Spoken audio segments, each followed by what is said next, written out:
नमस्कार, आप देख रहे हैं 4 PM और मैं हूं आपके साथ निधि तिवारी। जहां पर एक और पीएम मोदी चुनावों में छाती ठोक कर गारंटी तो दे देते हैं, लेकिन चुनाव खत्म होने के बाद सारे वादे हवा हवाई साबित होते हैं। जनता अपने खातों में 15 लाख आने का इंतजार आज भी कर रही है, महंगाई कम होने का इंतजार कर रही है और 1 करोड़ नौकरियों का इंतजार कर रही है, भ्रष्टाचार खत्म होने का भी इंतजार कर रही है, क्योंकि ये सभी वादे मोदी जी ने चुनावों में किए थे। लेकिन चुनाव जीतने के बाद वादे कितने पूरे हुए आप अच्छे से जानते हैं। खैर, अब मोदी जी भले ही वादे ना पूरे कर सके हो, लेकिन राहुल गांधी एक एक करके हर वादा पूरा कर रहे हैं। जी हाँ, जब से कर्नाटक में कांग्रेस की सरकार बनी है तभी से एक एक करके सभी वादे पूरे किए जा रहे हैं जो कांग्रेस ने कर्नाटक की जनता से किए थे जब चुनाव होने वाले थे। और आज रक्षाबंधन के मौके पर कांग्रेस कर्नाटक सरकार ने महिलाओं को बहुत बड़ा तोहफा देते हुए अपना एक और वादा पूरा किया है। जी हाँ, गृहलक्ष्मी योजना के तहत आज कर्नाटक की सरकार ने 1 करोड़ से ज्यादा महिलाओं के खाते में 2000 रुपए डाले। ये दुनिया की सबसे बड़ी महिला डायरेक्ट बेनिफिट ट्रांसफर स्कीम है, ऐसा कांग्रेस द्वारा कहा भी जा रहा है। और आज से पहले इतनी बड़ी स्कीम कभी भी नहीं हुई। ये पैसा महिलाओं के खाते में सीधे सीधे आज राहुल गांधी ने ट्रांसफर कर दिया। कर्नाटक में आपको बता दूं कि इसी साल मई में विधानसभा चुनाव हुए थे। तब कांग्रेस ने अपने घोषणा पत्र में वादा किया था कि सरकार बनने पर हम हर घर में एक हाउसवाइफ को हर महीने 2000 रुपए देंगे, और आज ये वादा भी पूरा हो गया। इस योजना के लिए सिद्धरामैया सरकार ने 17,500 करोड़ का भारी भरकम बजट भी रखा है। महंगाई के इस दौर में जब आप जरूरत की कोई चीज लेना चाहे और हाथ में पैसे ना हो, ऐसे में गृहलक्ष्मी योजना के तहत हर महीने दिए जाने वाला ये पैसा महिलाओं के काफी काम आ सकता है। आपको बताती हूँ गृहलक्ष्मी योजना के बारे में भी, देखिए जरा।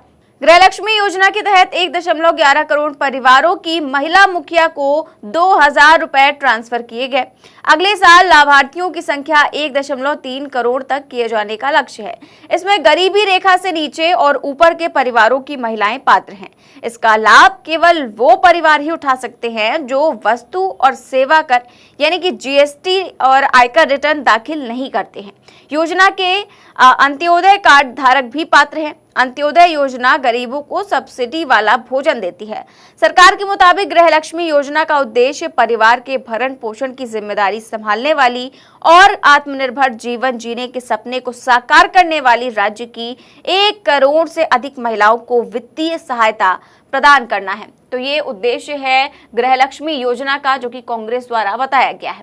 अब बता दें कि कर्नाटक में कांग्रेस सरकार ने जब चुनाव होने वाले थे उस दौरान 5 वादे किए, और चुनाव जीतने के बाद से 5 में से 3 गारंटियों को वो पहले ही पूरा कर चुकी है। पहली थी शक्ति योजना, दूसरी थी गृह ज्योति और तीसरी थी अन्य भाग्य योजना।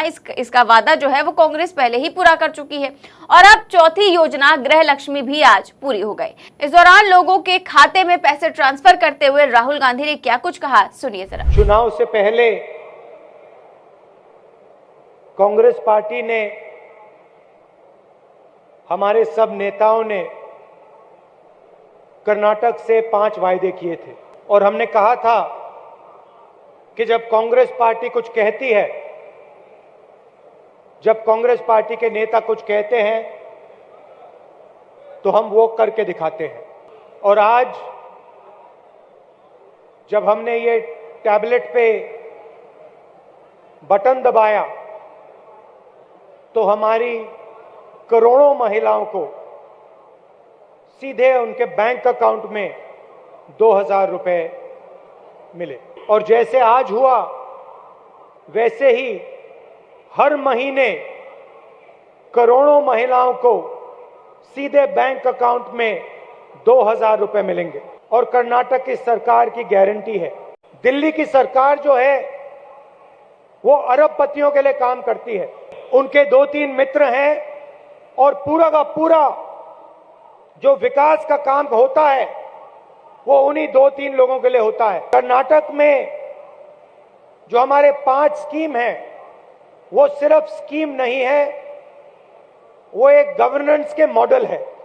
हमारी सोच है कि सरकार को गरीब लोगों के लिए कमजोर लोगों के लिए काम करना चाहिए और किसी को पीछे नहीं छूटना चाहिए।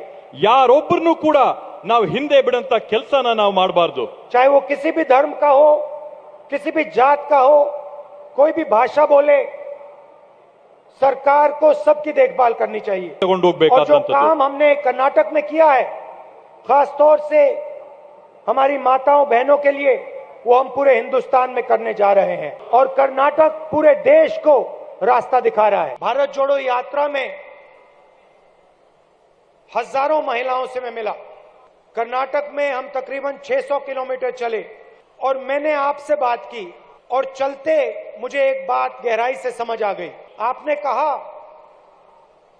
कि महंगाई की चोट आपको लग रही है, चाहे वो पेट्रोल हो, डीजल हो, गैस सिलेंडर हो, अंत में चोट हमारी माताएं बहनों को लगती है। हजारों महिलाओं ने मुझे कहा कि महंगाई को वो सह नहीं पा रही हैं।